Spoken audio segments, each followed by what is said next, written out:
ಹೇಳಿದ್ರು ಬಂಧುಗಳೇ, ಶಾಸಕರ ಚಿರಂಜೀವಿಗಳು. ಬಹುತೇಕ ಭಾಳ ಸಲ ಹೇಳ್ಯಾರ ನನ್ನ ಆಧುನಿಕ ರಾಯಣ್ಣ ಅಂತ ಕರೀತಾರ ಅಂತೇಳಿ.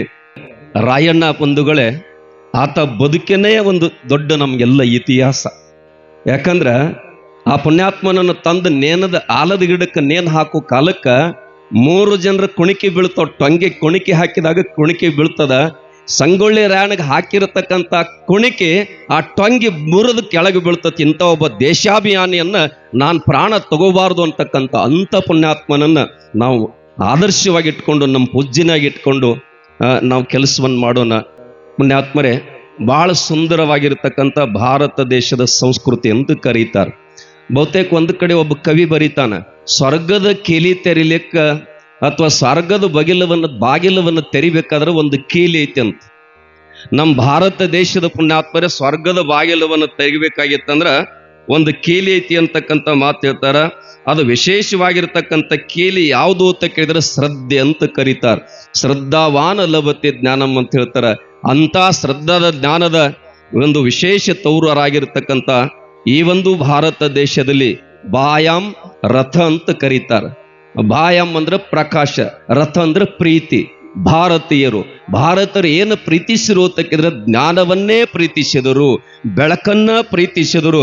ಅಂತ ಬೆಳಕದ ಪ್ರತಿರೂಪವಾಗಿರತಕ್ಕಂಥವರೇ ಗವಿಸಿದ್ದೇಶ್ವರ ಸ್ವಾಮಿಗಳು ಅಂತಕ್ಕಂಥ ಮಾತನ್ನ ನಾವೆಲ್ಲ ಹೆಮ್ಮೆದಿಂದ ಹೇಳ್ಬೇಕಾಗ್ತದ ಬಂಧುಗಳೇ.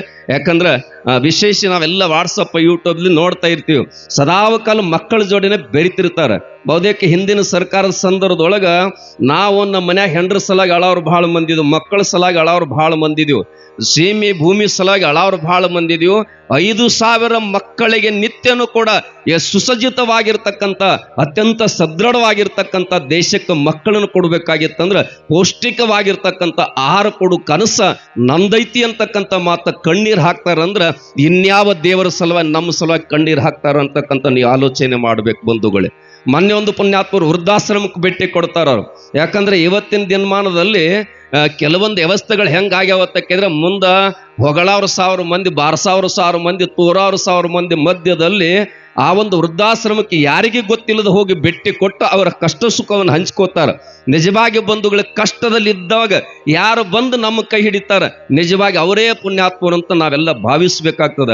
ಸಿದ್ಧಾರೂಢ ಅಜ್ಜಗ ಒಬ್ಬ ಓಡಿ ಬಂದು ಪೌಂಟೇನ್ಗೆ ಹತ್ತೋ ಕಾಲಕ್ಕೆ ಕೈ ಹಿಡಿಲಕ್ಕತ್ತಿದಂತ. ವಯಸ್ಸು ಭಾಳ ಆಗೈತೆ ಸಿದ್ಧಾರೂಢ ಅಜ್ಜಗ. ಕೈ ಹಿಡಿ ಕಾಲಕ್ಕೆ ಅಜ್ಜ ಅಂದಂತ, ನೀ ನನ್ನ ಕೈ ಹಿಡಿಬೇಡ, ನಾನು ನಿನ್ನ ಕೈ ಹಿಡಿತೇನಂದತ್ತ. ಯಾಕರಿಪ್ಪ ನಿಮ್ಮ ವಯಸ್ಸಾಗಿತ್ತೆ, ನಾ ಕೈ ಹಿಡಿತೇನಂತ. ನೀವು ಯಾವಾಗ ಕೈ ಕೊಡ್ತೀರಿ ಗೊತ್ತಾಗೋದಿಲ್ಲ, ನಾ ಹಿಡಿದ್ನ ನಿನ್ನ ಮೋಕ್ಷಕ್ಕೆ ಕರ್ಕೊಂಡು ಹೋಗುತ್ತನಕ ಬಿಡುದಿಲ್ಲ ಅಂತಕ್ಕಂಥ ಮಾತನ್ನ ಸಿದ್ಧಾರೂಢರು ಹೇಳಿದ್ರಂತ. ಹಂಗೆ ಇವತ್ತು ಪುಣ್ಯಾತ್ಮರೇ, ಗವಿಸಿದ್ದೇಶ್ವರ ಅಪ್ಪಗಳು ಯಾರ ಸಂಘ ಮಾಡ್ತೀರಿ, ನಿಮ್ಮನ್ನು ಒಂದು ಸಲ ಅವ್ರ ಕೈ ಹಿಡಿದ್ರಂದ್ರ ನಿಮ್ಮನ್ನು ಆ ಲೋಕಕ್ಕೆ ಕರ್ಕೊಂಡು ಹೋಗ್ಲಿಕ್ಕೆ ಬಿಡುದಿಲ್ಲ ಅಂತಕ್ಕಂಥ ಮಾತನ್ನು ಕೂಡ ಈ ಸಂದಲ್ಲಿ ನೆನಪಿಸ್ಕೊಳ್ಬೇಕಾಗ್ತದ. ನಾನು ಆರಂಭಕ್ಕೊಂದು ದಾಸರ ಒಂದು ಮಾತನ್ನು ಹೇಳಿನಿ. ಏನು ಅಂತಕ್ಕಿದ್ರೆ 8 ಗೇಣಿನ ದೇಯ ಅಂತ ಹೇಳಿನಿ. ಈ ದೇಯ ಪುಣ್ಯಾತ್ಮರೇ ಬಸ್ಸದು ಹೋಗ್ತದ. ಬದುಕು ಬೊಗಸೆಯಲ್ಲಿ ಹಿಡಿದಿಟ್ಟ ನೀರ ಬಿದ್ದಂತೆ, ಬಸಿದು ಹೋಗುವ ಮುನ್ನ ಬಳಸು ಕ್ಷಣ ವ್ಯರ್ಥವಾಗದಂತೆ. ಎಲ್ಲಿ ಬಳಸುವುದು ಅಂತಕ್ಕಿದ್ರೆ ಪುಣ್ಯಾತ್ಮರೇ ಸದ್ಗುರುಗಳ. ಅದಕ್ಕೆ ಈ ಜಗತ್ತು ಪುಣ್ಯಾತ್ಮರ ಸಿದ್ದೇಶ್ವರಪ್ಪಗಳು ಹೇಳ್ತಿದ್ರು, ಈ ಜಗತ್ತಿನೊಳಗೆ ಮಾತಿರ್ಲಿ ಅಂದ್ರೆ ಜಗತ್ತು ಮೌನ ಆಗ್ತೈತಂತ. ಅಂತ ಮಾತುಗಳು ಹೇಗಿರ್ಬೇಕು ಅಂತ ಕೇಳಿದ್ರೆ ಬಂಧುಗಳೇ, ಮಾತ ಆಡಿದಾಗ ಮನಸ್ಸು ಅರಳುತ್ತಿರ್ಬೇಕು. ತಾಯಿ ಮನೆಯೊಳಗೆ ತೊಟ್ಲ ಕಟ್ತಾಳೆ, ತೊಟ್ಲದ ಕೂಸಿನ ಹಾಕ್ತಾಳೆ, ಹಕ್ಕ ಎತ್ತ ಹಗ್ಗ ತಗೊಂಡು ತೆಳಕ್ ಕೂತಿರ್ತಾಳೆ. ಎದಕ್ಕಂತ ಕೇಳಿದ್ರೆ ಲಾಲಿ ಹಾಡ್ತಾಳೆ. ಏನಂತ? ಆ ಕೂಸು ಮನ್ಕೊಳಿಸೊಳಗೆ ಲಾಡಿ ಹಾಡ್ತಾಳೆ. ಇವತ್ತು ಪುಣ್ಯಾತ್ಮರೇ ಗವಿಸಿದ್ದೇಶ್ವರಪ್ಪಗಳು ಇಡೀ ನಾಡಿನ ತುಂಬೆಲ್ಲ ಎಂಥ ತೊಟ್ಟಿಲು ಕಟ್ಟ್ಯಾರೋ ಅಂತ ಕೇಳಿದ್ರೆ ಸತ್ಸಂಗದ ತೊಟ್ಟಿಲನ್ನ ಕಟ್ಟಿ ಅಧ್ಯಾತ್ಮದ ಜೋಗುಳುವನ್ನ ಹಾಡ್ತಾ ಗುರು ಅಂತಕ್ಕಂಥ ತಾಯಿ ಯಾರನ್ನ ಮನಸ್ಸಲಿಕ್ಕೆ ಕತ್ತಾಳೋ ಅಂತ ಕೇಳಿದ್ರೆ ಪುಣ್ಯಾತ್ಮರೇ ಮನಸ್ಸೆಂಬ ಮಗನನ್ನ ಮಲಗಿಸಲಿಕ್ಕೆ ಪುಣ್ಯಾತ್ಮರೇ ಹಗಲಿರುಳು ಶ್ರಮಿಸ್ತಕ್ಕಂಥ ನಮ್ಮೆಲ್ಲರ ಆದನೀಯ ಪರಮಪೂಜ್ಯರ ಮಾತುಗಳನ್ನ ನಾವೆಲ್ಲ ಕೇಳೋಣ. ನನ್ನ ಸಮಯ ಹೆಚ್ಚಿಗೆ ತಗೊಳ್ಕೊಳ್ಳೋದು ಬೇಡ ಬಂಧುಗಳೇ. ನಾನು ರಾತ್ರಿ ಕೂಡ ಹೇಳಿನಿ, ನೀವು ನಡುಬರ್ಕ್ ಸತ್ಕಾರ ಸಮಾರಂಭ ಅವ ಇವ ಯಾವ ಗದ್ದಲ ಇಟ್ಕೋಬೇಡ್ರಿ. ಯಾಕಂತ ಕೇಳಿದ್ರೆ ಒಂದೊಂದು ಕ್ಷಣನೂ ಕೂಡ ಹೋಗುತ್ತಿದೆ ಕಾಯ ವ್ಯರ್ಥ, ಲಾಗ ತಿಳಿದವ ಯೋಗಿ ಸಮರ್ಥ. ಹೊತ್ತು ಅನ್ನೋದು ಬಹಳ ಮುತ್ತೈತಿ, ಅದನ್ನು ಹೆಚ್ಚು ಪುಣ್ಯಾತ್ಮರಿ ಗುರುದೇವರಿಗೆ ಅನು ಮಾಡಿ ಕೊಡೋಣ ಅಂತಕ್ಕಂಥ ಮಾತನ್ನು ಹೇಳಿ. ಯಾಕಂದ್ರೆ ನಾನು ಕೂಡ ನೋಡೇನೆ, ಎಂತೆಂಥವ್ರಿಗೆ ಮಾತನಾಡ್ಲಕ್ಕೆ ಬರೋದಿಲ್ಲ ಕೂಡ ಅವರ ಅಂಧ ಮಕ್ಕಳನ್ನ ಅವರ ಜಾತ್ರೆ ಒಳಗ ಆ ಅಂಧ ಮಕ್ಕಳು ಬಂದು ಒಂದು ಮಾತನಾಡೋ ಕಾಲಕ್ಕೆ ಆ ಮಗು ಹೆಂಗೆ ಹೇಳ್ತೈತೆ ಹಂಗೆ ನೋಡಿ ತೊದಲು ನೋಡಿ ಕೂಡ ಗುರುಗಳು ಆಲಿಸಿ ಸಂತೋಷ ಪಡ್ತಿದ್ರು. ನಿಜವಾಗಿ ತಾಯಿ ಹೃದಯದ ಪೂಜ್ಯರು ಯಾರಾದರೂ ಇದ್ರೆ ಅವರ ಗವಿಸಿದ್ದೇಶ್ವರಪ್ಪಗಳು ಅಂತಕ್ಕಂಥ ಮಾತನ್ನ ಮತ್ತೊಮ್ಮೆ ನೆನಪಿಸಿಕೊಂಡು ಅಂತ ಒಂದು ಸೌಭಾಗ್ಯವನ್ನು ನಮಗೆ ಒದಗಿಸಿಕೊಟ್ಟಿರಿ. ಇವರೆಲ್ಲ ಬಂದು ನನ್ನ ಕಡೆ ಹೇಳಿದ್ರು ಗವಿಸಿದ್ದೇಶ್ವರಪ್ಪಗಳು ಬರ್ತಾರಂತ. ನೀವೇನು ಕನಸು ಕಾಣಕತ್ತರೆ ಏನು ಕರೆ ಹೇಳಾಕತ್ತರಿ ಅಂತ ಕೇಳಿನ.